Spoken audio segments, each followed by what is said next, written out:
നമസ്കാരം, സിറ്റി ന്യൂസിലേക്ക് സ്വാഗതം. വിവിധ ആവശ്യങ്ങൾ ഉന്നയിച്ച് AIYF ജില്ലാ കമ്മിറ്റിയുടെ നേതൃത്വത്തിൽ കണ്ണൂർ ജില്ലാ എംപ്ലോയ്മെന്റ് ഓഫീസിലേക്ക് മാർച്ച് നടത്തി. സംസ്ഥാന വൈസ് പ്രസിഡന്റ് KV രജീഷ് ഉദ്ഘാടനം ചെയ്തു.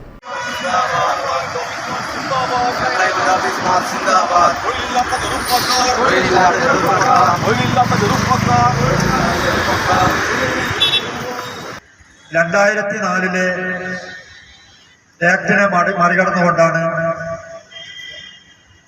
ഇപ്പോൾ കേരളത്തിലെ 26.55 ലക്ഷം ആളുകൾ രജിസ്റ്റർ ചെയ്ത് എംപ്ലോയ്മെന്റിൽ നിന്ന് ജോലി കാത്തു നിൽക്കുന്ന ഒരു അവസ്ഥയിൽ അതിനെ തകിടം മറിച്ചുകൊണ്ട് LDFന്റെ നയത്തിന് വിരുദ്ധമായിട്ടാണ് സംസ്ഥാന ഗവൺമെന്റിലെ ധനവകുപ്പ് ഇപ്പോൾ മുന്നോട്ട് പോയിക്കൊണ്ടിരിക്കുന്നത്.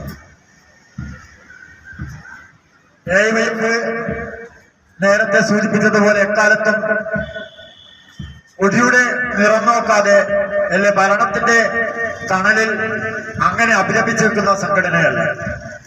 എംപ്ലോയ്മെന്റ് എക്സ്ചേഞ്ച് വഴിയുള്ള നിയമനങ്ങൾ ത്വരിതപ്പെടുത്തുക, കരാർ നിയമനങ്ങൾ അവസാനിപ്പിക്കുക, ഒഴിവുകൾ യഥാസമയം റിപ്പോർട്ട് ചെയ്യുക എന്നീ ആവശ്യങ്ങൾ ഉന്നയിച്ചുകൊണ്ടാണ് മാർച്ച് നടന്നത്. ജില്ലാ പ്രസിഡന്റ് KR ചന്ദ്രകാന്ത് അധ്യക്ഷത വഹിച്ചു.